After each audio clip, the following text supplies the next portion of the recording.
Hey everybody, it's Bjorn with Bjorn2Sell Real Estate. If you followed me over here from Instagram, awesome. Remember to subscribe and like this video. If you just happen to find me, remember to like and subscribe, and also head over to Instagram and give me a follow. It helps out a ton.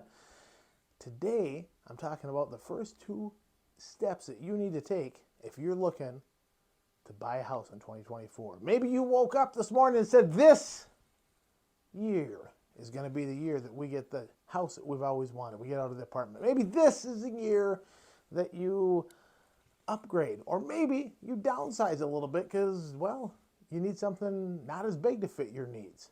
No matter what, I got your back covered. Step one that I talked about over on Instagram is to find a realtor that you know, you like, and you trust. That's real simple. You found me. Step two is a pre-approval process. I'm going to talk about this a little bit more in depth here because it's that important. A lot of home buyers get hung up at this point.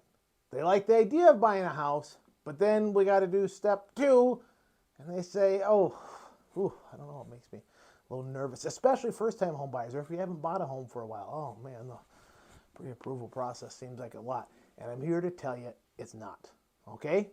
If you've ever applied for a job online, if you've ever sent an email with attachments, if you've ever created like a social media profile, you kind of already have the skills that you need to do the pre-approval process. The first thing that you got to do, though, is find yourself a lender that you know, like, trust, kind of like the realtor thing, right? A reputable lender.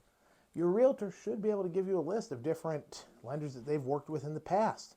You can also do some research on your own. Once you've figured out that lender, or two or three that kind of fit your needs, you're going to go through the actual process of the pre-approval.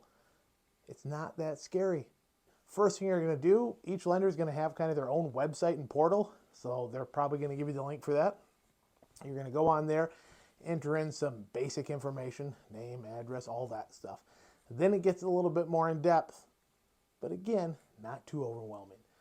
They're going to want a proof of employment. They got to make sure that you're working or that you have some type of income to help pay for this thing, okay? The second step is they're going to need some tax return information.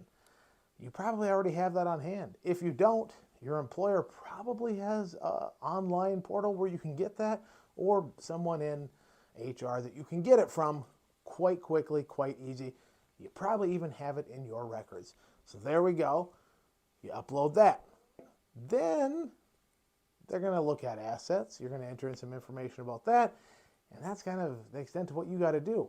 They're going to do a credit check at some point to see if you actually qualify. And then you're going to know whether you can get a loan and for how much. All right? This is very, very important information. You need to know if you can get that loan and you can buy a house. In some cases, the lender might look at things and say, we can't do it right now. But a good lender, a quality lender will say, you can't get the loan right now, but let's come up with a plan. And they will work with you and give you great information as to what you need to do. Maybe you got to clean up your credit score. Maybe you got a little debt to pay down. There's all types of stuff that those professionals will help you out with greatly. Or you do qualify and they say, here is how much we can lend you. At which point, you call old Bjorn and you say, hey, I got my pre-approval done. I am pre-approved for ... And I say, all right, I'm going to get some searches set up. So there you go. It's not that difficult to do the pre-approval process. It doesn't really hurt much of anything. Lender by lender kind of varies what type of credit pull they're going to do. But generally speaking, it's a soft credit pull, so it's not going to have an impact on your credit score as I understand it. I always double check with them, but that is a point of apprehension for a lot of folks. They say, no, if I'm applying for this, I'm going to get my credit score checked and it's going to hurt my credit score. It may, but again, generally, we're looking at more of a soft credit pull. And when it actually comes time for the loan, there's more that goes into it.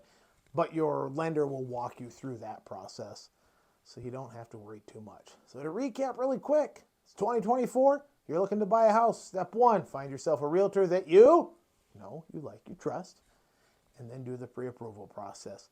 Again, once you've done your research and you find the lenders that you like, realistically, You're going to have this done in under an hour. A lot of folks, probably well under 30 minutes. So don't let that first part of the process, the pre-approval, hold you up from your dream of home ownership. So there you go. Hopefully this was helpful. If it was, I urge you, I beg you, I ask of you, please subscribe and give this video a like. And I'm going to be back before you know it with more great real estate information to help you along the way. Thanks for watching.